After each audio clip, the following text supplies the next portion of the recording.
Reporting live from Hype's Club in Atlanta, 5 Plus News, I'm John Abba. Currently at different parts of the country, several airports are now being occupied by ICE agents. What's your name? Show the badge. Where's it? What is your name? You have a legal obligation to show your badge. I'm asking for your badge number, sir. This move made by Trump was specifically put in place to address nearly 34% of TSA and airport security workers who have called out after not being paid for weeks during a partial government shutdown. These current walkouts have caused massive lines for several airports, most notably for Atlanta's Hartsfield-Jackson. Your flight is now ready for boarding.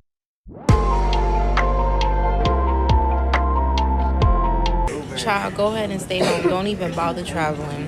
This is what ATL Airport look like right now. This is it. Hi, Lena. It ain't it. Now, these long lines have caused many travelers to be frustrated after some are reportedly having to wait up to 5 hours just to make it to their flights. Despite their unhappiness with having to wait much longer than usual, some online users have also given a stern reality check to those complaining about TSA workers allowing this moment to disrupt their travel experience.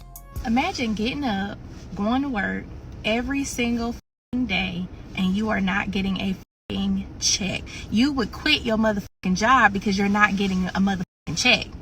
I understand that y'all missing y'all vacations, bitch. But these people have been missing out on their motherfucking money. And what's worse is that their fucking employer spent their entire year's budget, $11.3 billion motherfucking dollars, bitch. They spent that in a motherfucking week. Dropping bombs and shit.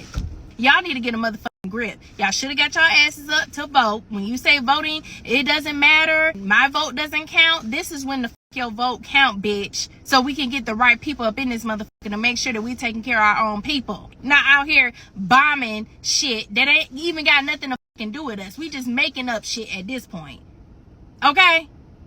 Over on Instagram, Dio Hughley would join the many reacting to the use of ICE agents at airports and would sound off with his concerns. While sharing the news of ICE now being in airports, Hughley would go on to write, "Send them to Iran instead. The last thing we need are instigators at airport while tensions are already high." This warning by Hughley would come after a very deadly January in which 2 Americans in Minnesota would end up being shot and killed by ICE. The shootings would be met with backlash and criticism over the organization allegedly arming unqualified people with guns and authority. So for Hughley, he sees this as a bad move by Trump. Over on Threads, Hughley would continue calling out the move. ICE to airports isn't part of the reason we have another shutdown is so we can have some accountability for ICE. Followed by another message that would directly diss Trump's decision making. Airports with lines out the door, wars without a reason or an end, gas prices soaring, food prices rising, American citizens murdered by people who say they are there to protect them, diseases once declining now surging. This is what happens when mediocre white men are in charge. As mentioned by Hughley, some of the reasons for the shutdown involve ICE reform talks. But if you didn't know, according to case.house.gov, the federal government's Department of Homeland Security is largely shut down because Congress and the president failed to pass the legislation necessary to keep it open and operating in our current fiscal year 2026.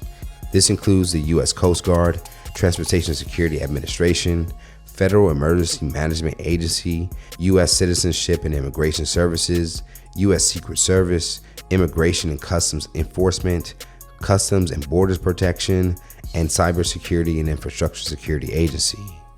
The rest of our federal government remains open, operational, and funded at this time. This DHS shutdown is happening due to disagreements on ICE and CBP reforms. Following the tragic shootings involving ICE and CBP agents in Minnesota in January 2026, Congress extended funding for DHS until February 13, 2026 to negotiate sufficient reforms as a condition of any further funding of DHS beyond that date. Unfortunately, Congress was unable to agree on a compromise, and as a result, DHS is now shut down. As we speak, ICE agents have begun to occupy airports, causing some people to wait if this was a good call or another thing added to the current travel frustration. Let's talk about it more in the comments below. Do you agree with D.L. Hughley that Trump's move to expand ICE's reach in airports was the wrong decision? For more news in comedy, culture, and sports, be sure to subscribe here to our YouTube channel and follow Hype Plus across all social media. And if you enjoy content like this, head over to hypersclub.com right now to get your membership to watch full interviews and more original stories. Reporting live from Hypers Club in Atlanta, Hype Plus News, I'm John Abba.